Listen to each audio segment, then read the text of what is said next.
በቅርቡ በጠቅላይ ሚኒስትር ዶክተር አብይ አህመድ ተመርቆ ለአገልግሎት ክፍት የሆነው የባህር ዳር ደጃዝማች በላይ ዘለቀ ዓለም አቀፍ አውሮፕላን ማረፊያ አዲሱ ተርሚናል መንገደኞችን በአዲስ መልክ እያስተናገደ ይገኛል። በዘመናዊ የአየር ማረፊያ ደረጃዎች መሰረት የተገነባው ተርሚናሉ በተሻለ መልኩ ለመንገደኞች ምቹና ቀልጣፋ አገልግሎት እየሰጠ ነው። በተደጋጋሚ ባህር ዳር ለስራ ጉዳይ እመጣለሁ።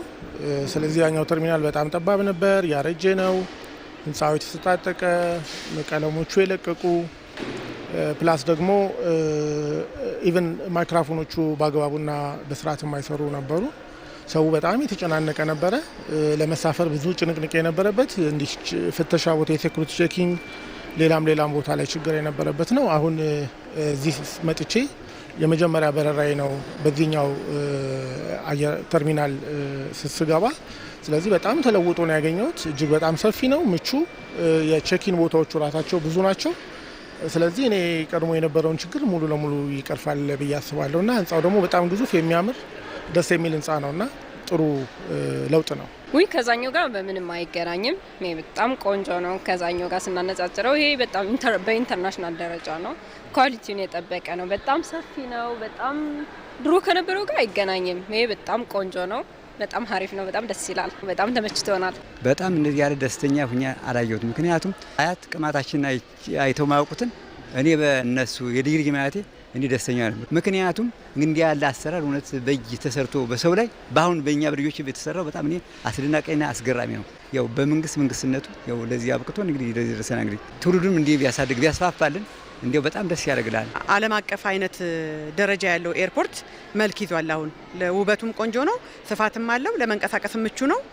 ከቀደመው በጣም አሁን ተሻሽሏል። ከቦሌ ዓለም አቀፍ አውሮፕላን ማረፊያ ቀጥሎ ሁለተኛው ትልቁ የሆነው ይህ ተርሚናል ሰፊ የአውሮፕላን ማቆሚያዎችን፣ ደረጃቸውን የጠበቁ መሰረተ ልማቶችን እንዲሁም ዘመናዊ መሳሪያዎችን አሟልቷል። ይህም ባህር ዳርን ለዓለም አቀፍና ለሀገር ውስጥ በረራዎች ሌላኛዋ መዳረሻ ያደርጋታል። ባህር ዳር ከተማ የጣና ሐይቅን ጨምሮ በርካታ ቅርሶችና ተፈጥሯዊ መስህቦች መገኛ እንደመሆኗ የአየር ትራንስፖርት አቅሟ መጠናከር የጎብኚዎችን ፍሰት በማሳደግ በተለያዩ የአገልግሎት ዘርፎች ሰፊ የኢኮኖሚ እድል ፈጥር ነው። ከዚህ ባሻገርም ለንግድ ኢንቨስትመንትና ለኮንፈረንስ ቱሪዝም እድገትም አዲስ አቅም በመፍጠር ከከተማው አልፎ ለክልሉ ተወዳዳሪነት ትልቅ አቅም የሚሆን ነው። ሞር ኮምፎርታብል በሆነ ቁጥር ተጠቃሚም ይጨምራል። በዛው ልክ ሞር የቱሪዝም ፍሰቱን እንዲጨምር ያደርጋል። ያው ምቹ ሁኔታዎች ባለ ቁጥር ተጠቃሚ በዛው ልክ ይጨምራል። ለቱሪዝሙ በጣም ቆንጆ ይሆናል ብዬ አስባለሁ። በጣም ደስ ይላል። የኢኮኖሚ እንቅስቃሴዎች፣ የንግድ እንቅስቃሴዎችን በጣም ያግዛል።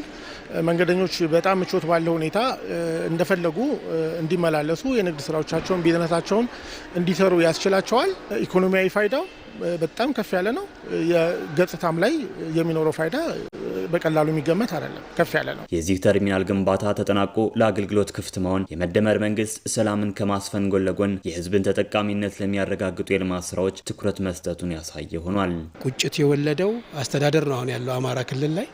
ሁለተኛ እስከዛሬ ድረስ ባህር ዳር እንዳላት ስም እንዳላት ታሪካዊ ዳራ እንደገና ደግሞ የብዙሃኑ የአማራ ብሔራዊ ክልላዊ መንግስት መቀመጫ እንደመሆኗ መጠን የሚመጥናትን የአየር መንገድ አላገኘችም ነበር። አሁን ከዛሬ በፊት ይሄኛው ከመሰራቱ በፊት የነበረው በጣም ትንሽ እንትኑ ራሱ የታሪኳንም ከተማዋን ስፋትም የሚያኮስስ የነበረበት ነው። ስለዚህ ይሄ ቁጭት ስለወለደው አማራጩ በዚህ ደረጃ መስፋቱ አንድ፣ ሁለተኛ ልማት የሞት ሽረት ጉዳይ ብሎ ደግሞ አስተዳደሩ ውሳኔ ሰጥቶ ወደዚህ መምጣቱ ሁለት፣ ሶስተኛውና የመጨረሻው ነገር ባህር ዳር ሌሎች የአፍሪካ ሀገሮች ላይ ካሉት ለመልማት በጣም ቅርብ የሆነች ነገር ግን ባለቤት ያጣች ከተማ ነበረች።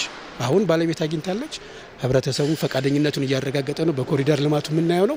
የነዚህ ድምር ውጤት አመታት የተወሰደውን ያህል ጊዜ ሳይቆይ የወራት እድሜ ቢጨመርበት በአጭር ጊዜ ውስጥ በርካታ ነገሮችን ማምጣት ይቻላል የሚል እሳቤ አለኝ። የኢትዮጵያ አየር መንገድ ተርሚናሎችን ከማሻሻል ባለፈም አዳዲስ የበረራ መዳረሻዎችን በማስፋት ለማህበረሰቡ ሁለንተናዊ ተጠቃሚነት እየሰራ ይገኛል።